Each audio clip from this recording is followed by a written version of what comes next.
Bonjour à tous, je suis Himanshu Nanku, responsable de la clinique Life Together à Tamarin. J'ai le plaisir de vous accueillir aujourd'hui pour une série d'échanges avec nos experts de santé sur des divers thèmes, à l'occasion de la Semaine de la Santé. Je vous remercie et pour toute autre information additionnelle, n'hésitez pas à nous contacter. Je vous souhaite une très bonne santé et bon visionnage. Nous sommes honorés d'avoir le docteur Nad Poulet, gynécologue obstétricien, et Madame Claire Israël, sage-femme. Merci. Merci beaucoup pour votre temps pour discuter autour de ce thème. C'est quoi le diabète gestationnel et qu'est-ce que ça implique et comment prévenir cette maladie avec les femmes qui sont atteintes de cela? Merci Himanshu. Le diabète gestationnel est quelque chose qui se développe pendant la grossesse, pendant certaines grossesses où la maman développe la diabète qui est principalement reliée à la grossesse elle-même.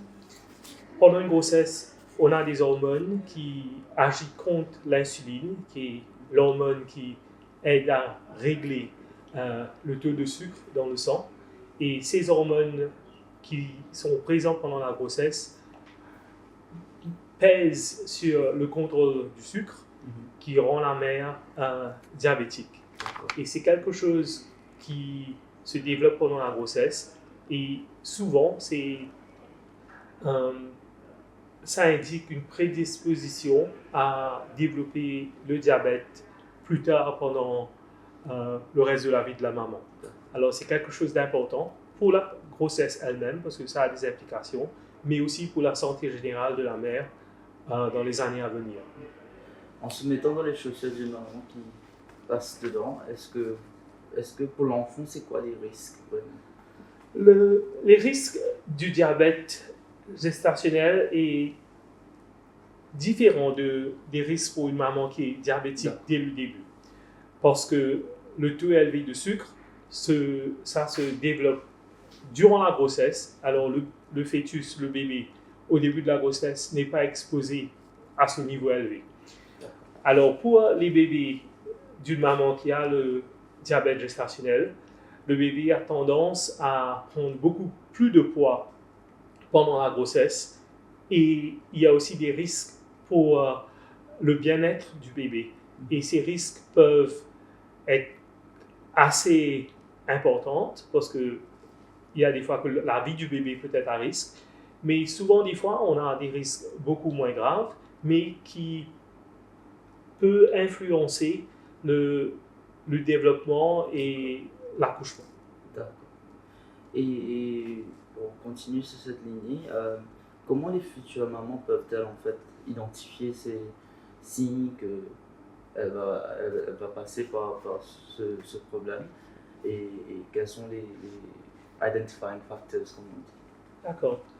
Dès la prise en charge d'une maman au début de sa grossesse, le rôle de l'équipe qui fait la prise en charge, c'est le médecin et la sage-femme, c'est d'identifier les facteurs qui vont mettre cette grossesse à risque. On a certains critères qu'on utilise pour établir quel test qu'on va faire pour déterminer si, premièrement, il y a déjà la présence de diabète ou quel est le risque de la maman à développer le diabète pendant la grossesse. Les facteurs importants sont l'obésité, le BMI comme on dit, si la maman a une grossesse précédente qui a été affectée par le diabète gestationnel, une historique de polycystic ovaries qui va peut-être impliquer une résistance à l'insuline, avoir un bébé dans une grossesse précédente qui était un poids élevé, on parle de 4 à 4,5 kg ou plus. Si la maman est un peu plus âgée, 40 ans ou plus, si c'est une grossesse où il y a des jumeaux, il y a plusieurs facteurs qui vont nous indiquer qu'on doit peut-être être vigilant pendant le suivi. Et pour les patientes qui ont ces facteurs, on va faire des investigations pour déterminer est-ce qu'elles sont diabétiques et quelle est la tendance. On fait des tests au début de chaque grossesse, mais dès qu'on sait que la patiente est enceinte, on peut faire des tests comme le HbA1c qui détermine la résistance à l'insuline ou est-ce qu'il y a déjà une hyperglycémie. Peut-être qu'on peut expliquer la glycémie. C'est un test que les femmes enceintes redoutent un petit peu, mais qui est vraiment important de faire, qui est un peu long parce qu'on fait une première prise de sang à jeun et après il faut boire 60 grammes de sucre dans un verre d'eau. Donc c'est assez difficile et on refait une prise de sang à 1 heure et à 2 heures. Mais c'est vraiment un test important à faire dans tous ces cas de L'effet patiente à risque. Oui. Alors, on a un programme qu'on suit pour voir au début de la grossesse, est-ce qu'elles sont déjà diabétiques. Et puis, pendant la grossesse, il y a des fois qu'on le fait à 26 semaines ou encore à 28 semaines, dépendant du niveau de risque, pour savoir est-ce qu'il y a le diabète qui se développe. On teste aussi l'urine pour voir s'il y a la présence de sucre dans l'urine. Et Claire, avec votre expérience de sage-femme et l'approche holistique qu'on essaie d'apporter à nos patients, comment vous permettez de guider un couple qui apprend la nouvelle, que c'est avec les signes et symptômes et les tests, et les changements que ça va impliquer à la grossesse et à la prise en charge du coup pour l'accouchement du bébé. C'est quoi votre rôle en tant que sage-femme dans ces situations et quelle est votre approche pour aider les femmes qui passent par le diabète gestationnel pendant leur grossesse? Alors c'est vrai que d'apprendre qu'on a un diabète gestationnel peut être quand même une source de stress au départ. Donc c'est important de vraiment accompagner ces femmes et ces couples en leur expliquant, en étant beaucoup dans la prévention et qu'un régime on parle de régime mais c'est pas du tout une restriction alimentaire, c'est vraiment un rééquilibrage de l'alimentation avec une activité physique modérée s'il n'y a pas de contre-indication bien sûr obstétricale qui sont finalement rares, eh bien ça peut vraiment aider la patiente à avoir un diabète vraiment équilibré et diminuer beaucoup les facteurs de risque cités préalablement. D'accord. Et au niveau de l'accouchement en elle-même, en prénatal, bien sûr, il y a des informations comme le déclenchement artificiel dû au travail ou des cas de diabète gestationnel qui viennent après, comme on en parlait, c'est hormone-based, qui peut être triggered par les hormones. Est-ce que le stress ou l'anxiété même d'une grossesse, ça peut causer un diabète gestationnel?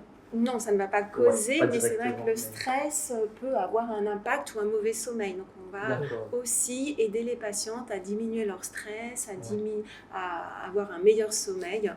Et vraiment l'activité physique joue un rôle important avec l'accompagnement alimentaire. Pour ajouter un peu à ça, la prise en charge est vraiment le travail de toute une équipe. Il y a le côté obstétrique, il y a les sages-femmes qui sont là avec les patientes, il y a l'endocrinologiste qui va nous guider si les patientes ont besoin de traitement pour le côté contrôle du sucre, côté diabète. Il y a les nutritionnistes qui vont nous guider pour qu'est-ce qui est recommandé. On parle de glycemic index des aliments, c'est important pour la patiente de comprendre.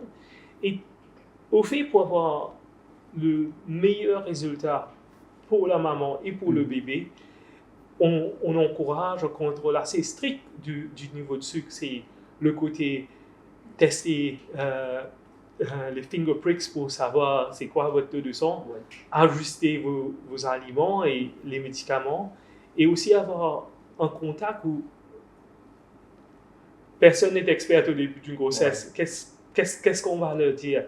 Et c'est important d'avoir quelqu'un qu'on peut contacter facilement et dire j'ai cette question, qu'est-ce que vous me conseillez de faire, ou j'ai fait ma prise de sang et mon niveau de sucre est tel, qu'est-ce que vous voulez? Alors, je crois une équipe bien soudée peuvent être présents pour la maman pendant une période assez difficile. C'est vrai que c'est un chamboulement quand même, parce qu'il va falloir piquer son doigt, faire un test capillaire pour tester la glycémie avant les repas et 1 heure après, 2 heures après chaque repas. Donc ça fait quand même beaucoup de piqûres, donc c'est toute une organisation. Et là, la femme a besoin d'être accompagnée par toute cette équipe citée. Et du coup, en évoquant ces différents angles de préparation et d'accompagnement pendant la grossesse, est-ce que ces conseils sont aussi applicables du coup avant la grossesse, un couple qui se prépare à aller dans cette direction? On a parlé de l'alimentation, d'activité physique, la gestion du stress et de l'anxiété, la préparation même de soi, de ta routine et tout pour le début d'une grossesse. Mais finalement, la préparation, c'est continu. Il y a un moment avant, pendant préconception et après. Ouais. Et est-ce que c'est beaucoup quand même, mais comment gérer toute cette préparation et comment un couple peut vraiment s'assurer de faire all the right things? Ça aussi, ça peut être stress du coup. Du côté de le diabète gestationnel, ça se développe pendant la grossesse. Alors, mais avoir comme si être prêt en soi, physiquement, mentalement, comme si bien équilibré avant d'entamer une grossesse, c'est important pour tout le monde. Mais surtout pour les patientes qui ont eu un diabète gestationnel dans une grossesse précédente, elles, on sait qu'elles sont à risque de diabète pour le reste de leur vie. Alors, pour ce petit groupe de mamans, c'est important de savoir, avant même qu'elles tombent enceintes, c'est quoi leur glycémie, comment c'est contrôlé, est-ce qu'elles sont diabétiques? Et si elles sont diabétiques, être sûr qu'on peut mettre tous les facteurs en leur faveur d'avoir une grossesse moins compliquée, moins de risques pour le fœtus dès le début. Ça, c'est celles qui sont déjà diabétiques. Mais pour tout le monde, je crois que c'est important d'être optimum pour commencer une grossesse. Alors, cette préparation de préconception est extrêmement importante, surtout si on a un historique ou des facteurs déjà présents qui vont rendre, qui ont le potentiel de rendre la grossesse un peu plus compliquée. D'accord. Et une question qui me vient maintenant, côté la maman elle-même, elle a déjà accouché, elle va allaiter elle pense allaiter son bébé, mais elle a découvert un diabète gestationnel pendant sa grossesse. Est-ce qu'elle peut allaiter son bébé? Est-ce que c'est un risque pour le bébé? Et est-ce que c'est un autre facteur qui peut affecter maintenant la santé du bébé du fait d'être diabétique? Alors non, au contraire, si elle souhaite allaiter, on va vraiment l'inciter. Alors l'allaitement, c'est bien sûr propre à chaque femme, mais on incite les femmes à allaiter parce que cet allaitement va réguler la glycémie du bébé. Va vraiment, on essaye de mettre le bébé au sein dans la première heure qui suit sa naissance parce qu'il a des capacités, il sait beaucoup mieux téter. Et ce colostrum va être très très important pour réguler la glycémie. Alors c'est des bébés qui vont être bien sûr très surveillés à la naissance. On va aussi faire des petites prises de sang capillaires au talon pour surveiller leur taux de glycémie dans le sang, mais ils vont devoir téter ce colostrum le plus souvent possible, donc d'être en contact sur leur maman pour diminuer cette glycémie. À long terme, on sait que l'allaitement va diminuer les risques de diabète chez cet enfant, d'obésité, et c'est vraiment très très bénéfique. Et aussi après l'accouchement, je pense qu'il y a un autre type de suivi à faire avec la maman et le bébé, on en a parlé un peu, mais est-ce que par exemple les tests hormonaux pour les femmes, post-accouchement, ou il y a des tests pour les bébés pour monitorer tout cela? Deux choses, pour retourner encore à ce que Claire a dit, les bébés d'une maman qui a le diabète pendant la grossesse ont tendance à une hypoglycémie après la naissance. Et l'allaitement est probablement l'outil principal à éviter cela de manière bien naturelle. Et il y a des fois, je ne sais pas si on le fait ici, on encourage les femmes à Maurice, express le colostrum avant la naissance. Nous, c'est ce qu'on recommande pour ces femmes, s'il n'y a pas d'antécédent, enfin, de contre-indication obstétricale, comme un placenta prévia par exemple, à partir de 37 semaines, on va demander aux femmes d'exprimer un petit peu leur sein. Et il existe maintenant même des recueils colostrum pour récupérer ces petites gouttes de colostrum qui sont un vrai élixir qu'elles mettent ensuite au congélateur. Et ça permet de pouvoir supplémenter le bébé si le bébé a des soucis de succion, par exemple, ça peut arriver. Donc ça, nous, on préconise de faire aux patientes.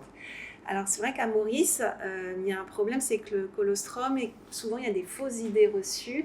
Le colostrum est considéré comme non nourrissant, non suffisant pour le bébé, et très vite le bébé va être complété par les équipes, par du lait maternisé ou même de l'eau sucrée, ce qui est vraiment proscrit là. C'est quelque chose, je crois, il y a une grande éducation à faire, que si c'est possible pour la maman d'allaiter son bébé, c'est le côté nutrition, c'est ce que le bébé a vraiment besoin.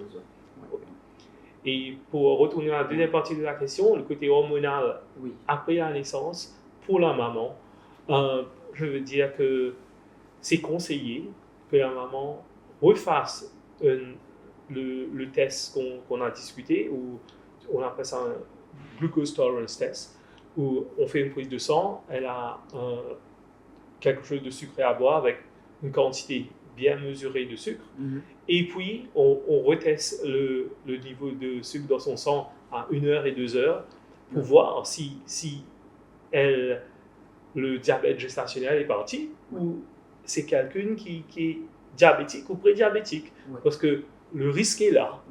C'est bien ce test qu'on appelle OGTT. OGTT, d'accord, c'est ça. Et ça, c'est quelque chose que de plus en plus, les guidelines nous recommandent que ces femmes doivent le faire annuellement, parce que le risque est réel. Alors, qu'elle soit enceinte dans 3 ans ou pas, si elle a eu un diabète gestationnel, c'est quelque chose d'important qu'elle soit vigilante, elle aussi, et de réaliser qu'elle doit faire le test. Et finalement, après, ce diabète gestationnel, ça leur permet d'avoir une hygiène de vie pour toute la famille, finalement, pour le conjoint, pour les autres frères et sœurs, et ça, c'est le côté positif. D'accord. Et sur le topic du diabète, on a beaucoup entendu parler du diabète type 1, diabète type 2, mais aujourd'hui, on a parlé du diabète gestationnel. Est-ce que c'est relié, tous ces types de diabète? Pour répondre simplement, le diabète gestationnel est peut-être un précurseur pour quelqu'un qui est à risque d'avoir le diabète de type 2. D'accord. Il y a plusieurs variants et il y a toujours des développements dans ce sens, mais la grossesse met un stress additionnel sur la maman, une personne, qui montre que avec un peu plus d'obstacles, son corps va réagir comme quelqu'un de diabétique. Alors, après la grossesse, cette tendance est toujours là. C'est à elle de prendre des mesures d'hygiène de vie pour ramener son risque au plus bas. Si on peut perdre du poids, c'est bien. Faire de l'exercice, c'est bien. Améliorer la nutrition, c'est bien. C'est comme si un warning, que vous êtes à risque de devenir diabétique à un moment dans votre vie. Prenez les précautions maintenant pour éviter ça dans le futur.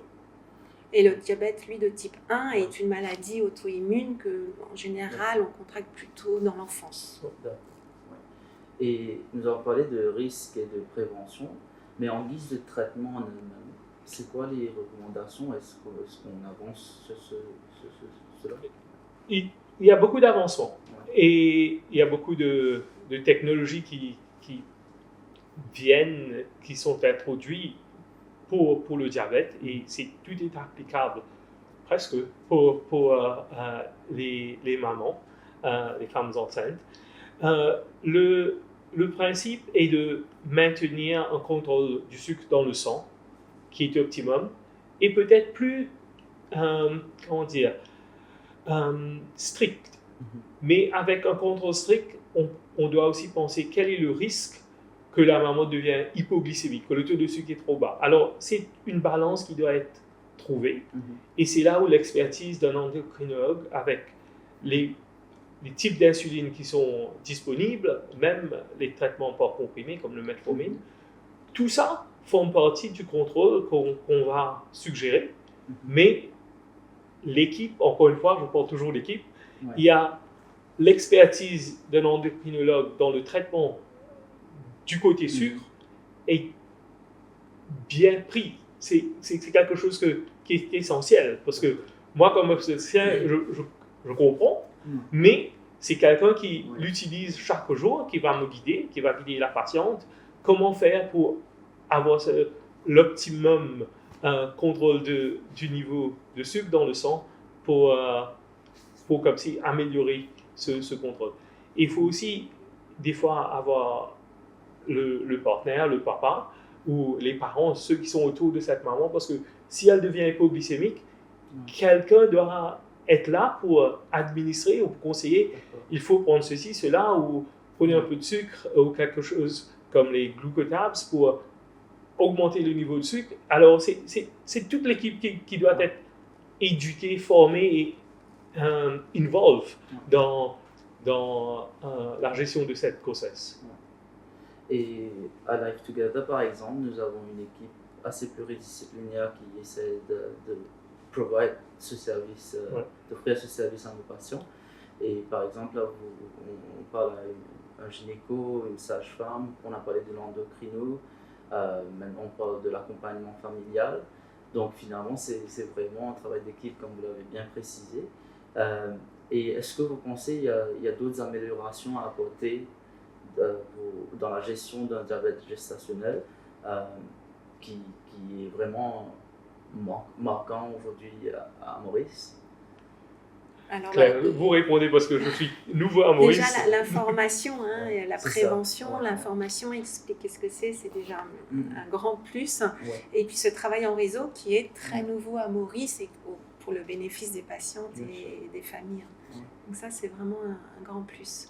Super. Sur cela, je pense qu'on va terminer avec un petit mot de la fin.